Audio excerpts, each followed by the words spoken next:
June, we have Picnic Week, Gardening Week, Strawberry Week, and the Summer Festival, which concludes our month and welcomes summer. We have our supplies listed here. If you are a Supply Kit subscriber, those are, I think, shipping out today, which is really fun. And of course, you can build your own, or we love it when people are thrifty. Using what you have is also the best way to start. And I'll also give you a few little tips for members who are kind of just piecing their supplies together on kind of what you need, what you don't, for a few specific things. And then let's get started with Picnic Week, shall we? Okay, Picnic Week, we open up summer, and this is such a fun way to open up summer and just embrace the new season.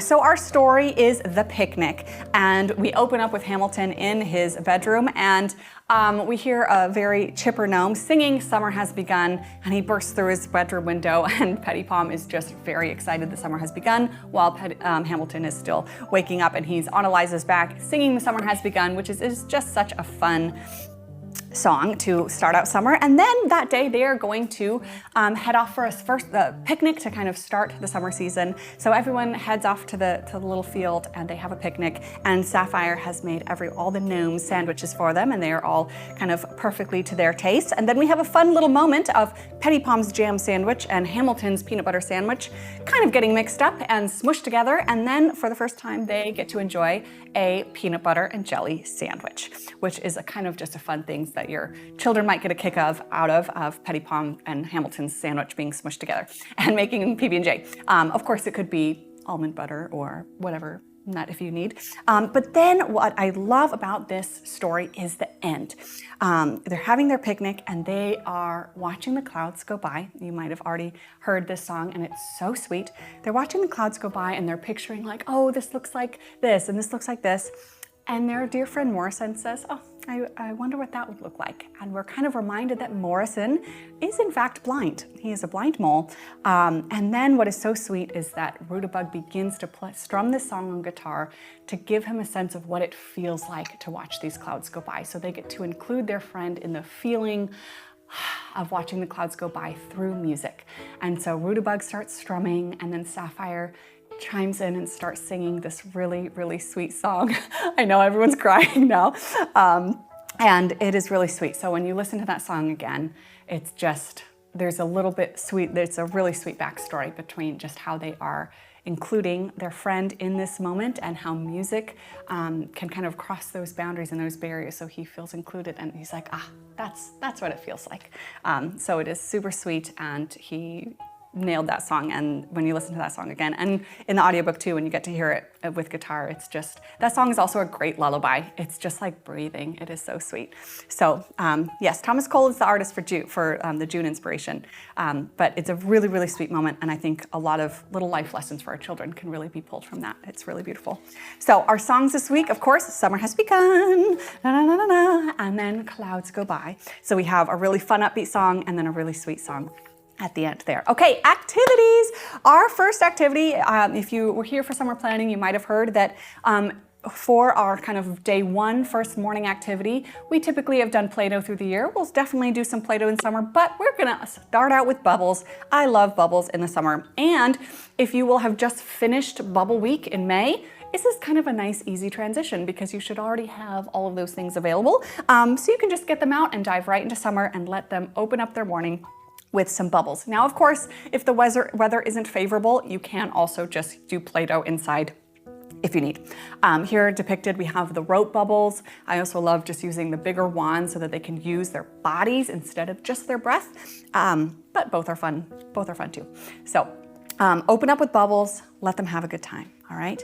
Now, our main lesson for day one is decorated tea towels. Now, this is one that is kind of a prompt that you can really choose many ways to do this. When we did this in our summer test group, we had a lot of friends doing a lot of different things and choosing different ways to do this. And so I wanted to include it, but I also want to kind of give a just kind of note that this can really be what you want it to. So I have a few suggestions, and if you get a supply kit, it will come with a lot of these things, but you can also use this and kind of do whatever you want. So the idea here is to kind of decorate a tea towel that then you can use for your picnic, either as a napkin, a placemat, a little kind of, bindle that you can tie up on a little thing, like a little hobo bag, but it can be whatever you want. So one idea is these fruit stamp tea towels. If you slice fruit or even a potato, citrus fruit, apple, and you can dip that in fabric paint and make some really pretty decorations and stamps.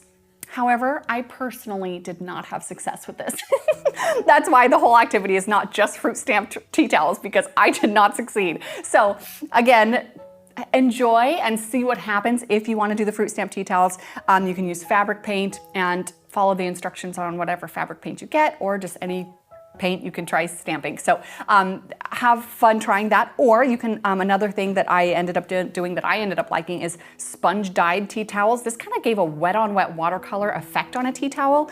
So I soaked the towel and kind of sponged turmeric and diluted fabric paint and kind of created this really beautiful wet on wet watercolor. But if you want to do tie-dye, if you want to do like the flower stamping, you could really do anything you want. Veggie dye, like really, this is kind of a prompt of like, let's make some fun tea towels with our kids. Let's make them custom so we can, have a little memento for our picnics. It doesn't have to be these exact things. So for my kind of supply hunters, you can kind of think ahead on what specifically you'd want to try. So you might not need the acrylic paint. And also for a tea towel, you could use an old t-shirt. You could use what you have. You don't need to actually specifically get a flour sack towel. That's just kind of a standard, nice, blank towel. So use what you want, use what you have, but this is kind of more of a prompt to kind of decorate some fabric.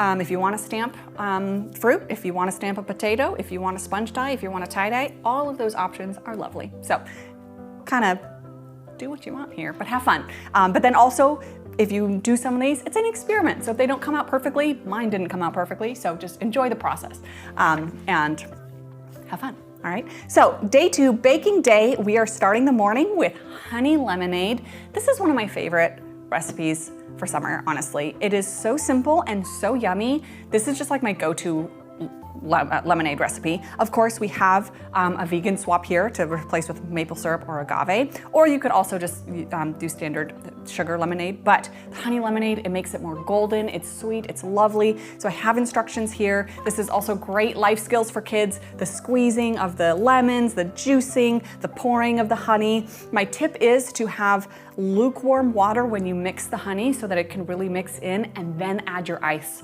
afterwards. You don't want to mix the honey into ice water, otherwise it'll kind of seize up, and it's really yummy. And also with the honey, this is to taste. So if you want a sweeter honey or a sweeter lemonade or a less sweet lemonade, you can do as much or as little honey as you want compared to how much kind of sour lemon flavor you want. So adjust to your tastes, for your taste or for your kids' taste, or you can use your lavender honey from Honey Week. Love that. That would be absolutely delicious as well. So it's a really yummy recipe. It's a go-to for our family for sure, and I think you'll really enjoy it. Then for baking week, we are baking buttermilk sandwich bread to make for our picnic sandwiches. Now, back in our summer test group, I did have a few members saying, it's the first week of summer, I don't really feel like making bread. That's totally fine. If you want to skip baking day for the first week of summer, you can buy buttermilk sandwich bread or whatever you want. So again, this is summer, do what you want. But if you want a buttermilk sandwich bread recipe to kind of stay in rhythm, this is a really great one. It's really yummy. We of course have a gluten-free version, and also in general, if you don't have buttermilk, you can just swap it with regular milk as well. It's not gonna really change the recipe much other than a very slight flavor change. But it's a really great recipe. And then day 3, we're kind of preparing for our picnic. So our morning activity, we're gonna be making sandwiches. And it's so fun how just some of these simple little activities, it's just making a sandwich, but there's so many little life lessons in making a sandwich. You know, the slicing, the spreading, you know, all of that. So put out your spreads, whatever your child likes. If they like peanut butter, jelly, mayonnaise, ham, cheese, whatever they want. If you have really little ones, I would probably put a little dollop on the bread already for just them to kind of spread around. But your older ones should certainly be able to scoop themselves, but just let them make their own sandwich. And then you can use your, either like a beeswax wrap or parchment, and then wrap up their little lunch. Day 3, painting day, our main activity is a picnic. Your lesson is go on a picnic with your children. Have fun. And go out on a picnic, set a blanket, bring your honey lemonade if you can, bring your sandwiches, wrap them up in your little tea towels, and go enjoy a picnic. Hopefully watch the clouds go by and have a lovely time, just like the gnomes and fairies did on picnic day.